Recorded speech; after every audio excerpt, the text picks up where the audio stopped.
Muita ansiedade, hoje foi mágico, o gol no minuto 12, no minuto de aplauso, no número do Wallace, é mágico, é coisa de Deus mesmo, é coisa divina.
Eu não esperava tudo isso, cara.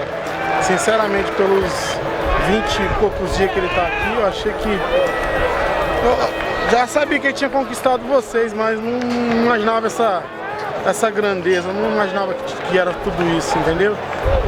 Não tem nem palavra pra falar. O Guarani fica no coração de vocês? Já tá no nosso coração. Eu nunca gritei tanto gol ali que nem hoje.